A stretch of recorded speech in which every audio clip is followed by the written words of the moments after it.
பெற்றெடுத்த தாய் தந்தைக்கும் தத்தெடுத்த தமிழுக்கும் வாய்ப்பு தந்த சிவகாசி மண்ணுக்கும் என்னுடைய வணக்கத்தை தெரிவித்துக் கொண்டு, ராஜ் தொலைக்காட்சி நேயர்கள் அத்துணை பேருக்கும் இனிய உழைப்பாளர்கள் தின நல்வாழ்த்துக்களை தெரிவித்துக் கொண்டு, நடுவர் அவர்களே, பொதுவாக தீபாவளி போன்ற ஒரு பண்டிகையில் ஒரு நகரம் மற்ற நகரத்தோடு போட்டி போடும். ஆனால் சிவகாசி என்கின்ற இந்த நகரம் மட்டும்தான் சைனா என்கிற ஒரு நாட்டுடன் போட்டி போட்டுக் கொண்டிருக்கிறது. ஆனால் சீன பட்டாசுகள் கூட நமுத்து போகும் காலத்தில் சிவகாசி பட்டாசுக்குன்னு ஒரு தனி பிராண்ட் இருக்குன்னு சொன்னால் அந்த அத்தனை பேருடைய உழைப்புக்கு பெரிய வணக்கத்தை தெரிவித்துக் கொண்டு, இன்றைக்கு படித்தவர்கள் ஒர்க் ஃப்ரம் ஹோம் செய்கிறாங்க. ஆனால் எனக்கு தெரிஞ்சு உழைப்பாளிகள் தான் லைஃப் டைம் ஒர்க் செய்யக்கூடிய ஊராக இருக்கக்கூடிய இந்த சிவகாசிக்கு ஒரு பெரிய சிறப்பு வணக்கத்தை தெரிவித்துக் கொண்டு, நடுவர்களே, நான் நெய்வேலி விருத்தாச்சலம் பக்கத்தில் இருக்கக்கூடிய நெய்வேலியிலேருந்து நான் வந்திருக்கிறேன். என்னுடைய ஊர் விருத்தாச்சலம், பக்கத்தில் நெய்வேலி இருக்குது. இந்த நெய்வேலிக்கும் சிவகாசிக்கும் ஒரு ஒற்றுமை இருக்குது. என்னன்னா, கரிய காசாக்கனா அது எங்கள் நெய்வேலி, ஆனால் காசை கூட கரியாக்கனா அதுதான் இந்த சிவகாசி அப்படின்னு சொல்லக்கூடிய அளவுக்கு சிறப்பான மக்கள். 3 தொழில்களால் இந்த உலகம் சிறப்பான பெயர்களை பெறுகிறது. தீப்பொட்டி தொழிலால உலகத்துக்கே வெளிச்சம் கொடுக்கக்கூடிய ஊர் எதுன்னு கேட்டால் அது சிவகாசி. பட்டாசு தொழிலால உலகத்துக்கே மகிழ்ச்சி கொடுக்கக்கூடிய ஊர் எதுன்னு கேட்டால் அதுவும் சிவகாசி. அச்சு தொழிலால உலகத்துக்கே அறிவை கொடுக்கக்கூடிய ஊரும் சிவகாசி தான் சொன்னால், அப்படிப்பட்ட சிவகாசி மக்களுக்கு வணக்கத்தை தெரிவித்துக் கொண்டு, பட்டாசு வெடிச்சா சத்தம் கேட்கும், எங்கள் நடுவர் பேசினா சிரிப்பு சத்தம் தான் கேட்கும்னு சொல்லக்கூடிய அளவுக்கு உண்மையிலே தன்னுடைய ஒவ்வொரு நகைச்சுவையிலும் உழைப்பு என்பதை உழைப்பாக போட்டு சிரிப்பு என்பதை அறுவடை செய்யக்கூடிய சிறப்பான நடுவராக கூடிய நடுவருக்கு வணக்கத்தை தெரிவித்துக் கொண்டு, ஒரு நல்ல தலைப்பு கொடுத்துருக்காங்க. எதிரணியிலேருந்து படிப்பாளிகள் வந்திருக்கிறாங்க. படிப்பு தான் நாட்டினுடைய முன்னேற்றத்துக்கு முக்கியம்னு பேசுறதுக்கு, கம்பி கட்டுற கதைலாம் சொல்கிறதுக்கு 3 பேர் வந்திருக்கிறாங்க. நானும் நினச்ச நடுவர்களே, சின்ன வயசாக இருக்கும்போது படித்து முடித்து இந்த உலகத்தில் இருக்கக்கூடிய அத்தனை ஏழைகளையும் காப்பாற்றணும்னு நினச்சேன்.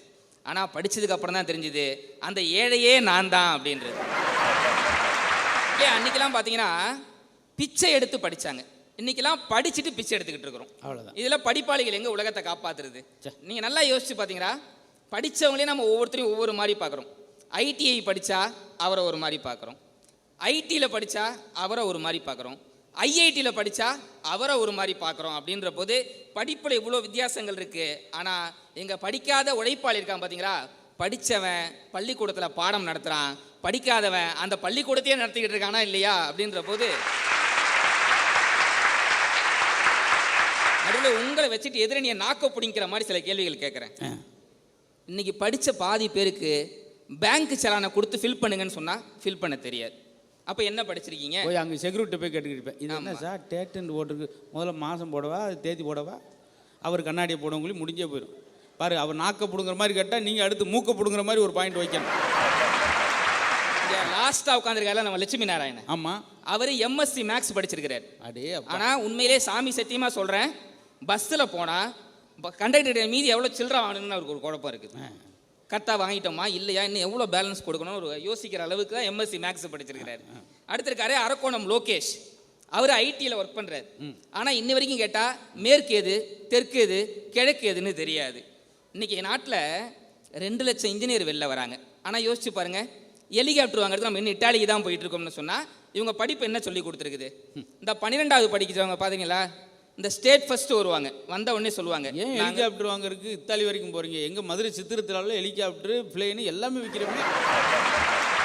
12வதுல பப்ளிக் ரிசல்ட் வரும், ஸ்டேட் ஃபர்ஸ்ட்னு ஒருத்தர் வருவார், அவர் பேட்டி கொடுப்பார், நான் நன்கு படித்து டாக்டர் ஆகி இந்த மக்களுக்கு சேவை செய்வேன்னு. அப்படி சொன்ன பாதி பேர் இன்னைக்கு காணும். ஏன்னா படித்து முடிச்சதுக்கு அப்புறம் தான் தெரியுது நம்மளையே காப்பாற்றிக்க முடியல, நம்ம எங்கே நாட்டை காப்பாற்றுறது அப்படின்ற போது A+B² ஃபார்முலா நம்ம படிச்சிருக்கோம். அது எங்கேயாவது வாழ்க்கையில் ஒரு உபயோகமாக இருக்கா? இல்லை. ஃபிசிக்ஸில் தியரி படிச்சிருப்போம், என்றைக்கா நமக்கு யூஸ் ஆகிருக்கா? கிடையாது. கெமிஸ்ட்ரியில் என்னென்னமோ படிச்சிருப்போம், அது என்றைக்கா யூஸ் ஆகிருக்கா? அப்போ ஒன்றுமே கிடையாது. அப்படின்னா படிப்பு இங்கே ஒன்றுமே சொல்லி கொடுக்கல. ஒன்று சொல்லட்டுங்களா, நல்லா படித்து சாஃப்ட்வேர் கம்பெனியில் ஒர்க் பண்ணுறவனோட ஒயின் ஷாப் பக்கத்தில் பெட்டி கடை வச்சுருக்கான் பாருங்க, அவனோட அதிகமாக சம்பாதிக்கிறான். படித்தவங்க நல்ல நாகரிகமாக நடந்துக்கிறாங்களா? முதல்ல நாட்டினுடைய முன்னேற்றத்துக்கு படிப்பாளிகள் காரணம்னு பேச வந்திருக்கிறாங்கல்ல. புகை பிடிக்காதேன்னு எழுதி போட்டிருப்பாங்க. அதை பார்த்துக்கிட்டே வட்ட வட்டமாக புகை விடுவான். சிறுநீர் கழிக்காதேன்னு எழுதுவாங்க. அதை படமே வரைவான் நம்மால். அப்படின்னா இந்த படிப்பு என்ன சொல்லி கொடுத்துருக்குது? ஒரு அதுலேயும் சவப்பட்டி கடையில் ஒரு எழுதி போட்டிருந்தான், 1 வாங்கினால் 1 இலவசம். ஒரு வாத்தியாரை 20 வருஷம் கழிச்சு அவங்களுடைய மாணவர்கள் 3 பேர் சந்திக்கிறாங்க. அந்த ஐயா ஞாபகம் இருக்கா? நான் தான் ஃபர்ஸ்ட் பெஞ்சில் உட்காந்துருப்பேன் சுரேஷ். ஆமாம்ப்பா ஞாபகம் இருக்கு. இப்போ என்னப்பா பண்ணுற? இப்போ நான் நல்லா படிச்சுட்டு நீங்கள் சொன்ன மாதிரியே படித்தேங்க ஐயா. இப்போ மாதம் 1 லட்ச ரூபாய் சம்பாதிக்கிறேன். சந்தோஷம்ப்பா. நீ என்னப்பா பண்ணுற? ஐயா ஞாபகம் இருக்கா? நான் செகண்ட் பெஞ்சில் உட்காந்துருப்பேனே குமார். குமார் ஞாபகம் இருக்குப்பா. நீ என்னப்பா பண்ணுற? நானும் இப்போ நல்லா படிச்சுட்டு 75,000 சம்பளம் வாங்குறேன். அடுத்து 3வது ஒருத்தன் சொல்கிறான், ஐயா நான் ஞாபகம் இருக்கா? நானும் 2வது பெஞ்சிலே உட்காந்துருப்பேனே. ஆமாம்ப்பா உன் கையெழுத்து ரொம்ப நல்லா இருக்கும், ஞாபகம் இருக்குது. இப்போ நீ என்ன பண்ணுற? நானும் இப்போ நல்ல ஒரு கம்பெனியில் ஒர்க் பண்ணுறேங்கய்யா. எனக்கு 50,000 சம்பளம். பரவாயில்லப்பா, நீ 1 லட்சம், நீ 75,000, நீ 50,000 நல்லா சம்பாதிக்கிற. எனக்கு ஒரே வருத்தம் தான், இந்த லாஸ்ட் பெஞ்சில் முருகன் ஒருத்தன் உட்காந்துருப்பானே பாவம், அவன் தான் என்ன பண்ணுறான்னு தெரில அப்படின்னாங்களாம். அதுக்கு இந்த 3 பேர் சொல்லியிருக்காங்க, இல்லைங்கய்யா அந்த முருகனுடைய கம்பெனியில் தான் நாங்கள் 3 பேர் இப்போ வேலை செஞ்சுக்கிட்டு இருக்கிறோம். தம்பி என்ன அவர் பாயிண்ட்டுக்கு நீங்கள் கைதிட்டு இருக்கீங்க? அப்படியா? என்னப்பா ஒரே குழப்பத்தில் இருக்கீங்க? இப்போ நான் யாரு கைதிட்டுன்னு எனக்கே தெரியாமல் உட்காந்துருக்கேன். ஃபர்ஸ்ட் பெஞ்சில் உட்காரவன் கிளாஸில் லீடராக இருக்கிறான். லாஸ்ட் பெஞ்சில் உட்காந்துருக்கான் பார்த்தீங்களா, அவன் இந்த தேசத்துக்கே லீடராக இருக்கிறான்னு சொன்னால் ஒரு நல்ல உழைப்பு யார்கிட்ட இருந்தாலும் அவங்க ஜெயிக்கலான்றது தான் உண்மை. இந்த படிப்பாளியை இந்த செல்ஃபோனில் பாஸ்வேர்டு போட்டிருப்பான், யாரும் கண்டுபிடிக்க முடியாதவருக்கு ஒரு பாஸ்வேர்டு போடுன்னு போட்டுட்டு கடைசியில் அவனே கண்டுபிடிக்க முடியாமல் செல்ஃபோன் கொடையில் கொடுத்து இது என்னன்னு பாருங்கன்னே மறந்து போயிட்டேன். ரொம்ப அறிவாளித்தனமாக சரி இப்படி மறந்து போய் கிடக்கு. இப்போ நாட்டினுடைய முன்னேற்றத்துக்கு உண்மையிலே ரொம்ப காரணமாக இருந்த சில பேரை நான் சொல்கிறேன். அவங்கெல்லாம் என்ன படிச்சிருக்காங்க நீங்கள் சொல்லுங்கள்? Kamarajar, Kannadasan, Sachin Tendulkar, Virat Kohli, A R Rahman, Thomas Alva Edison, Mary Kom, Wright சகோதரர்கள், ஸ்டீவ் ஜாப்ஸ். இவங்க யாருமே தன்னுடைய படிப்பை நிறைவு செய்யாதவர்கள். ஆனால் இன்றைக்கு இந்தியாவுக்கே எடுத்துக்காட்டாக இருக்கக்கூடியது எல்லாருமே யாருன்னு பார்த்தீங்கன்னா அவங்க தான் சொன்னால், அதில் பில்கேட்ஸ் இருக்கார் பார்த்தீங்களா, தன்னுடைய கல்லூரி படிப்பை கூட நிறைவு செய்யாதவர். ஆனால் அவர் இன்னைக்கு மைக்ரோசாஃப்ட் நிறுவனத்தின் மூலம் உலகத்தினுடைய மிகப்பெரிய பணக்காரராக இருக்கிறார். அவர்கிட்ட என்னென்னா அவருடைய ஆஃபீஸ் தான் எப்பயுமே சுத்தமாக இருக்கணுமா. ஆனால் என்னென்னா ஒர்க் பண்ணுற பணியாளர்களுக்கு எல்லா இடத்தையும் சுத்தமாக வச்சுருந்தாங்க. ஒரு இடத்த மட்டும் ரொம்ப சுத்தமாக வச்சுருக்க முடியல. எந்த இடம் அப்படின்னு பார்த்தீங்கன்னா அவருடைய கார் நிறுத்துகிற இடத்த சுத்தமாக வச்சுருக்க முடியல. அவங்களும் எப்போ வந்தாலும் அந்த கார் அங்கே நின்றுக்கிட்டே இருந்திருக்குது. நைட்டு 1 மணிக்கு வந்தாலும் இருந்திருக்குது, 2 மணிக்கு வந்தாலும் இருந்திருக்கு. அப்புறம் தான் கண்டுபிடிச்சாங்களாம், பில்கேட்ஸ் வீட்டுக்கே போகிறது கிடையாது, நாள் முழுக்க ஆஃபீஸ்லேயே தான் ஒர்க் பண்ணிக்கிட்டு இருந்திருக்காருன்னு கண்டுபிடிச்சிருக்காங்கன்னு சொன்னால் அந்த உழைப்பு தான் இன்றைக்கி பில்கேட்ஸ்ன்ற மணியாளர் அடையாளம் காட்டிருக்குன்னு சொன்னால் படிப்பு உண்மையிலே முக்கியம் கிடையாது, உழைத்தால் வாழ்க்கையில் ஜெயிக்கலாம் அப்படின்றதுக்கு பில்கேட்ஸே பெரிய உதாரணம். அன்பான சகோதர சகோதரிகளே, உங்ககிட்ட நான் நியாயமாக கேட்குறேன், இந்த நாட்டில் எத்தனையோ கட்டடங்கள் இருக்குது. இப்போ இந்த திருமண மண்டபம் இவ்வளோ அழகாக இருக்குது. ஆனால் இதை கட்டியது ஒரு சிவில் இன்ஜினியர். ஆனால் அவர் என்ன பண்ணுறாரு? இன்ஸ்ட்ரக்ஷனை கொடுத்துட்டு ஏசி ரூமில் உட்காந்துருவார். இன்றைக்கு நாட்டில் இருக்கக்கூடிய பல கட்டடங்கள் கட்டின மேஸ்திரியும் கொத்தனாரும் சித்தாலும் ஒரு 500 ரூபாய் சம்பளத்துக்கு கட்டின இந்த பில்டிங் இவ்வளோ அழகாக இருக்குன்னு சொன்னால் அந்த உழைப்பாளர்கள் நம்ம ஒரு கைத்தட்டல் மூலிமா அங்கீகாரம் கொடுக்க வேண்டாமா? பெரிய பெரிய கார்ப்பரேட் கம்பெனியில் ஷூ வாங்குவோம், 999 ரூபான்னு சொல்லுவாங்க. மீதி 1 ரூபாய் இல்லைன்னுவான். பரவாயில்ல நோ டேங்க்ஸ்ன்னு சொல்லிட்டு வருவோம். அதே வாசலில் ஒரு ஆயா கடலை வித்துட்டு இருப்பாங்க. கடலை விற்கிற ஆயா கிட்ட போயிட்டு 20 ரூபாய்க்கு கடலையை 10 ரூபாய்க்கு கொடுன்னு நம்ம டார்ச்சர் பண்ணுறோமே, இதுதான் உழைப்புக்கு இந்த உலகம் கொடுக்கக்கூடிய மரியாதையா? அதே மாதிரி என்றைக்காவது நம்ம கூல்ட்ரிங்க்ஸ் கடையிலையும் பீஸா கடையிலையும் போயிட்டு எனக்கு இதை குறைச்சி கொடுங்க நம்ம பேரம் பேசியிருக்கோமா? ஆனால் இளநீ கடைக்காரனை பார்த்தா மட்டும் நம்ம அந்த பேரம் பேச தோணுது. உழைப்பாளிக்கு இந்த சமூகம் கொடுக்கக்கூடிய மரியாதையாது. 3வது மாடியிலேருந்து ஒருத்தர் உண்மையிலே குதிச்சிருப்பார். ஆனால் அவருக்கு பேர் டூப்பு. உண்மையிலே டூப்பு போட்ட ஹீரோ கேராவேனில் உட்காந்துருப்பார். அவரை நம்ம ஹீரோன்னு கொண்டாடுகிறோமே. உண்மையிலே இவங்க எல்லாமே நாட்டினுடைய முன்னேற்றத்துக்கு முக்கியமானவர்கள் எல்லாமே யார் தெரியுமா? இந்த உழைப்பாளிகள் தான். நம்ம எத்தனை இடங்களுக்கு பயணம் செய்து வந்திருப்போம். நேற்று விருத்தாச்சலம்ன்ற ஊர்லேருந்து சிவகாசின்ற ஊருக்கு நான் வரும்போது எங்களுடைய பஸ் டிரைவர் ஓட்டிகிட்டு வர்றாரு, கவர்மெண்ட் பஸ் டிரைவர். அவர் பாதுகாப்பாக ஓட்டிகிட்டு விட்டதுனால தான் இன்றைக்கி நான் இங்கே சேர்ந்துருக்கிறேன். நீங்கள் எல்லாருமே வந்திருக்கீங்கன்னா ஏதோ ஒரு பஸ்லையோ ஏதோ ஒரு பயணம் செய்து வந்திருப்பீங்க. ஆனால் அந்த பஸ் டிரைவர்கிட்ட போய் என்றைக்காவது நம்ம நன்றி சொல்லியிருப்போமா? உண்மையிலே அப்படிப்பட்ட டிரைவர்கள் எத்தனை நாள்கள் இரவு கண் வெடித்து நமக்காக ஓட்டியிருப்பாங்க. அதே மாதிரி நம்ம ஃபேமிலியாக இப்போ மே மாதம் டூர் போவோம். ஊட்டி கொடைக்கானல்னு போயிட்டு நம்ம 2000க்கும் 3000க்கும் ரூம் போட்டு தங்குவோம். ஆனால் நமக்காக ஓட்டிட்டு வர டிரைவருக்கு ஒரு 500 ரூபாவது கொடுத்து ஒரு ரூம் எடுத்து கொடுப்போன்ற எண்ணம் நமக்கு யாருக்கா இருந்திருக்கா? அவருக்கு தான் நம்ம பெரிய அங்கீகாரம் கொடுக்கணும். அதே மாதிரி செருப்பு தைக்கக்கூடிய தொழிலாளி என்னைக்காவது பார்த்துருக்கீங்களா? இந்த செருப்பை நம்ம காலிலே கைட்டி கொடுத்துட்டு அவர் தைச்சி கொடுத்தோன்னே திருப்பி நம்ம காலிலே எடுத்து போட்டுக்கிறோம். ஆனால் அதுக்கு பதிலாக அந்த செருப்பை கையில் எடுத்து கொடுத்து அவர் தைச்சி கொடுத்தோன்னே திருப்பி கையிலே வாங்கி போட்டுட்டு ரொம்ப நன்றிங்கயான்னு ஒரு வார்த்தை சொல்லியிருந்தா அந்த உழைப்பாளிக்கு நம்ம கொடுக்கக்கூடிய எவ்வளோ பெரிய மரியாதையாக இருந்திருக்கும்னு சொன்னால், இதெல்லாம் இந்த சமூகம் தவறி இருக்கிறது. அப்படிப்பட்ட சின்ன சின்ன உழைப்பாளிகள் தான் இந்த தேசம் தலை நிமிர்வதற்கு சான்று. ஆனால் இங்கே பார்த்தீங்களா, இந்த விவசாயி முதல்ல நாங்கள் பேசுகிறோம்ல படிப்பாளிகள், நாங்கள் இங்கே வந்து பேசுகிறோங்க.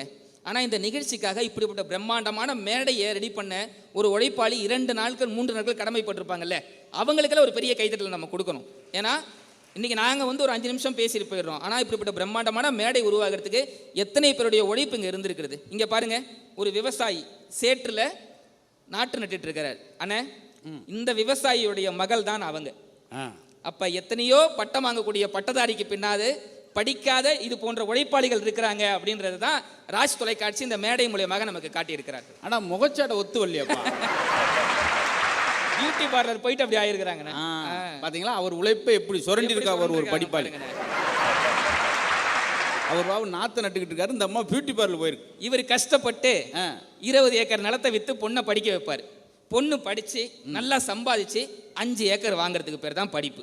இதில் என்ன பெரிய பெருமைன்றது தான், மேய்க்கிறது எருமை என்ன பெருமை. அவர் பாருங்க 2 ரூபாய்க்கு கூலியா அந்த காலத்தில் களை பிடுங்குறாங்க. இவங்க 5000 ரூபா கொடுத்து பியூட்டி பார்லரில் புருவ முடிய பிடுங்குறாங்க. பார்த்தீங்களா, இதுதான் சார் படிப்பாளிக்கும் உழைப்பாளிக்கும் உள்ள வித்தியாசம். அப்போ நாங்கள் போயிட்டு வரோம் அப்படின்னு போயிடாங்க. இவங்க பெரிய படிப்பாளின்னு பேசுகிறாங்கல்ல, நான் கேட்குறேன், உழைப்பாளிகள் எல்லாம் விவசாயி எந்த வானிலை ஆய்வு மையத்தில் போய் படித்தார்? மழை வருமா வெயில் வருமா அப்படின்னு வானத்தை பார்த்தே கண்டுபிடிப்பார். மாட்டுக்கு பிரசவம் பார்க்குற நம்ம ஊரில் இருக்கக்கூடிய உழைப்பாளி எந்த கால்நடை மருத்துவக் கல்லூரியில் போயிட்டு மருத்துவம் படித்தான், ஆனால் மாட்டுக்கு பிரசவம் பார்க்கலையா? சூரியனை பார்த்தே மணி சொல்லக்கூடிய எத்தனையோ விவசாயிகள் ஊரில் இருக்கிறாங்க. இவ்வளோ ஏன் நம்ம பாட்டி எந்த மருத்துவமனைக்கு போயிட்டு மருத்துவம் பார்த்து கண்டுபிடிச்சாங்க, ஆனால் ஊரில் எத்தனையோ பிரசவத்தை அன்றைக்கி மருத்துவம் பார்க்கலையான்னு சொன்னால், உங்கள் படிப்பு ஒன்றுமே இல்லை, எங்கள் அனுபவம் எல்லாத்தையுமே பெற்றுக் கொடுக்கும்ன்றது தான். பொதுவாகவே இந்த படித்தவெல்லாம் குண்டக மண்டக தான் யோசிப்பான். ஒரு பள்ளிக்கூடத்தில் வாத்தியார் பாடம் நடத்திருக்காரு, ஞானம் பெறுவது அப்படின்னு தமிழ் ஆசிரியர். அவர் சொல்லிருக்காரு, ஞானம் பெறுவது ஒன்றும் பெரிய கஷ்டம் இல்லை, தினமும் சாமி கிட்ட 2 மந்திரம் சொல்லு, 2 வாழைப்பழம் சாப்பிடுன்னு இருக்கிறார். உடனே ஒரு பையன் ஐயா எனக்கு ஒரு டவுட்டுன்னு இருக்கான். வாத்தியாருக்கு குஷி ஆயிடுச்சு. பரவாயில்ல, எப்போ பையன் டவுட்டுன்னு கேட்டிருக்கானா அவனுக்கு புத்தி வந்துருச்சுன்னு நினச்சி என்ன டவுட் கேளு அப்படின்னு இருக்கார். இவன் கேட்டிருக்கான், இந்த வாழைப்பழம் சாப்பிடணும்னு சொன்னீங்களே அது ரஸ்தாளி பழமா இல்லை பூவம் பழமான்னு கேட்டிருக்கான். அதுக்கு வாத்தியார் சொன்னார், நீ என்ன மந்திரம் சொல்லணும்னு கேட்டிருந்தா உனக்கு ஞானம் வந்திருக்கும், எப்போ என்ன வாழைப்பழம் சாப்பிடணும்னு கேட்டியா உனக்கு இந்த ஜென்மத்தில் புத்தியே வராதுன்னு சொன்னாராம். படிப்பினுடைய நிலைமையும் இன்றைக்கி இப்படி தான் இருந்துக்கிட்டு இருக்கு. மதுரையில் அப்பள வியாபாரி ராஜேந்திரன் உங்களுக்கு எல்லாருக்கும் தெரியும். ஒரு 6ஆம் வகுப்பு வரை மட்டுமே படித்த அவர் மதுரை மாநகராட்சி பள்ளிகளுக்கு 1,80,00,000 ரூபாய் நிதியுதவி கொடுத்தார் மாநகராட்சி பள்ளி கட்டுவதற்கு. அந்த அப்பள வியாபாரி ராஜேந்திரன் தன்னுடைய அத்தனை ஆண்டுகால உழைப்பில் இவ்வளோ பெரிய சாம்ராஜ்யத்தை உருவாக்கி அதை அவ்வளோ பேருக்கு ஹெல்ப் பண்ணியிருக்கிறான்னு சொன்னால், ஒரு உழைப்பாளிகிட்டேருந்து எவ்வளோ நல்ல விஷயங்கள் நடக்குது. அதுல நீங்கள் வீடு கட்டுறீங்க, ஒரு 2-3 வீடு கட்டுறீங்க, நல்ல பெரிய வீடாக கட்டுறீங்க. ரொம்ப நன்றி. நாங்கள் வெளியே இருந்து தான் என்னை வந்து கண் வைக்கிறாங்கன்னு பார்த்தேன். என் கூட வந்தவனே அப்படின்ட்டு பாத்ரூம் இடிஞ்சு கீழே விழுந்துருச்சு. அடுத்த அன்னபாரதிக்கா கூட வீடு கட்டி முடிக்க போகிறாங்க. போச்சு. எப்பா நீ ஸ்கிரிப்ட் ரெடி பண்ணுறியா, போய் வந்து இன்ஜினியர் எங்கள் இது வீட்டு பிளானை வாங்கி பார்க்குறியா? கட்டி முடித்த உடனே இந்த வீடு கிரகப்பிரவேச விழான்னு ஒன்று நடத்துவீங்க. அதுக்கு முதல்ல யாரை உள்ளே விடுவீங்க? முதல்ல தாய் மாமன் விடுவோம், பசுமாடை விடுவோம். அந்த பசுமாடை ஏன் தெரியுமா முதல்ல வீட்டில் உள்ளே விடுறோம்? அந்த பசுமாட்டை போல நீங்கள் கடினமாக உழைத்தால் இந்த வீட்டில் நீ மகிழ்ச்சியாக வாழலாம் என்பதை சொல்லுவதற்கு தான் அப்படிப்பட்ட மிகப்பெரிய சடங்கை நம்ம தமிழர்கள் வைத்தார்கள். புனித குரான் என்ன சொல்கிறது?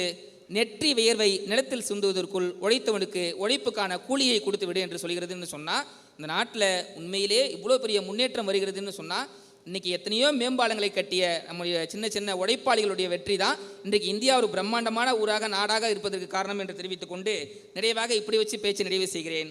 மேஜையிலிருந்து உழைப்பை கடித்தால் அது வெறும் மரம், இது போன்ற ஒரு கட்டடத்திலிருந்து உழைப்பை கடித்தால் அது வெறும் செங்கலும் மண்ணும். இது போன்ற அழகான ஆடியிலிருந்து உழைப்பை கழித்தால் இது வெறும் பஞ்சு. அதுபோல உழைப்பில்லாமல் இந்த உலகில் எதுவுமே இல்லை. உழைப்பு தான் உயர்வு தரும் என்று தெரிவித்து கொண்டு, நாட்டினுடைய முன்னேற்றத்திற்கு முக்கியமானவர்கள் ஒருபோதும் படிப்பாளிகள் அல்ல, அது நிச்சயமாக உழைப்பாளிகளே என்று தெரிவித்து கொண்டு விடைபெறுகிறேன். நன்றி, வணக்கம், ஜெய்ஹிந்த்.